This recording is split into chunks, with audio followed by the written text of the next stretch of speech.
chế bác chữ mà hai pli nữa đã đi nữa nhiều số hai pli nữa bác chữ mà hai món li pli nữa mà món số chỉ hai món pli nữa lúc đó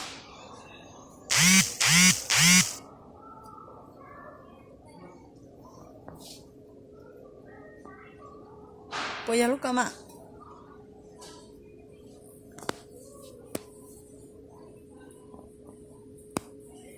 bây giờ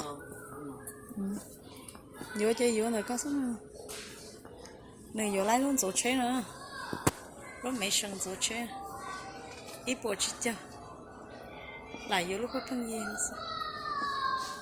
thế này vô quạt đèn rồi yên rồi chơi everything cho xài pan cỏ chó em tròn tròn thích chỉ tu nữa tròn rồi chơi trò chơi đèn rồi yên chơi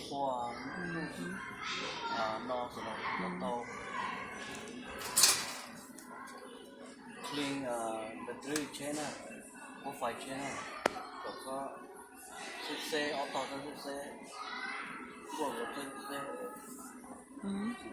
chỉ tiêu ở luôn này, Oli mà có cho không có gì tốt ta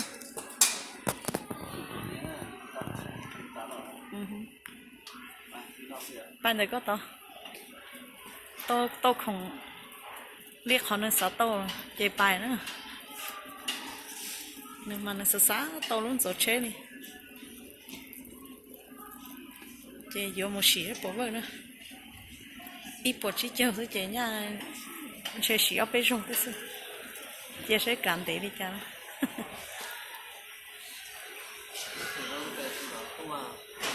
phải bắt đầu mua vô cho sự sốt chế ha sốt chế trước ăn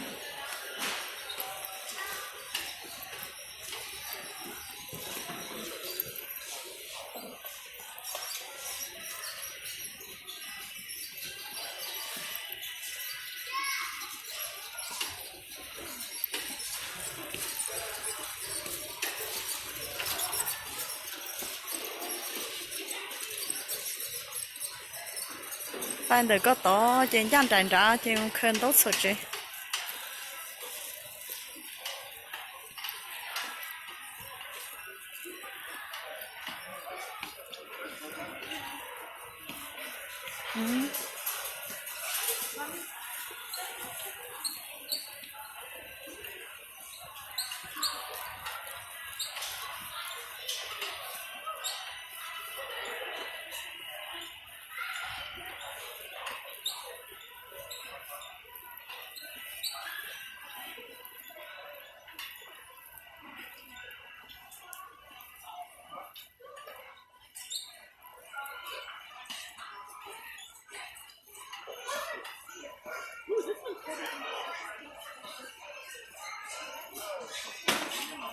tốt sốt chế nhá tao có bạn được có to nhá tao có to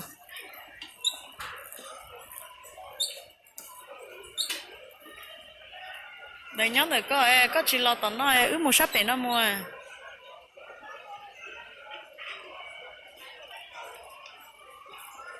một sắp để là nhớ có ứ một sắp để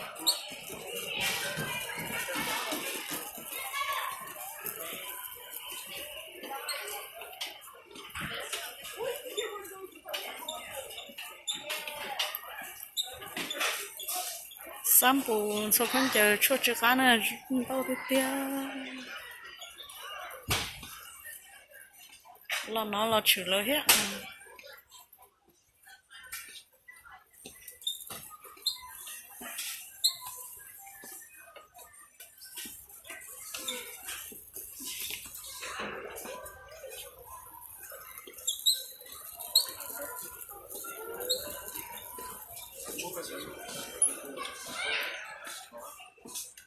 đây đi hop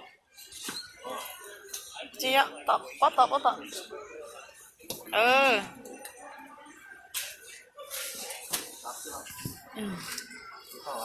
đi có sự sốt chế có chế trước khác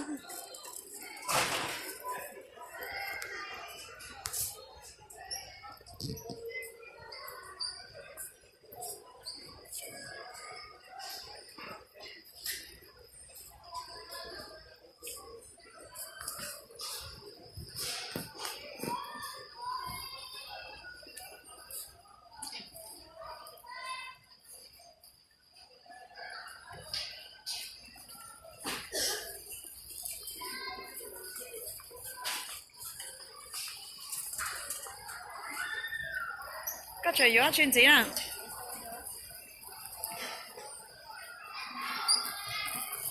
Có gió chuyện gì lọ.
Chỗ sẽ là có một con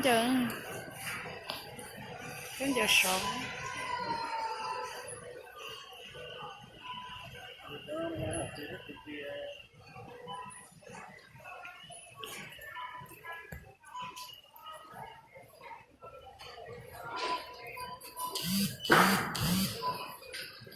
Chỉ một con giờ không có à.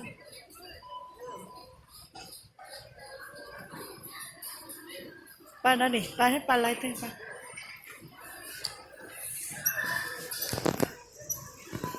Ba thì không cho ba chơi nữa.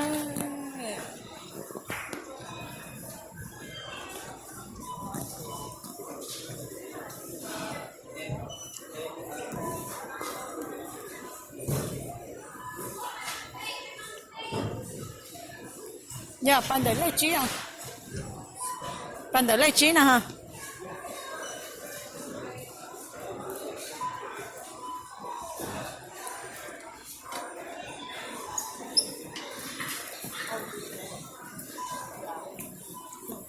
Oh, we had we had a mo- had my most of these.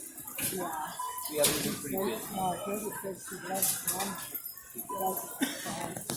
Amazing, she loves him. I don't think she even walk.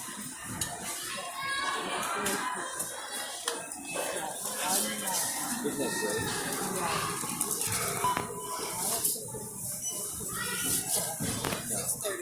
No, we're going to have to teach you how to read through people. Lúc đó lại mạnh chưa mà nó lo gì nhỉ? Xin chị nó chụp như nó thấy thằng tay bà chị nó. À chị mà thấy rồi nè, She sai won't be à. an easy target. Để trong xem chị này nó. Sir, is this yours? Lúc con còn lấy nhẹ lúc con.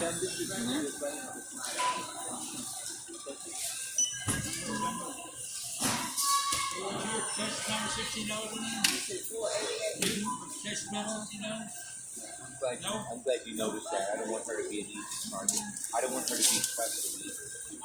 No, you're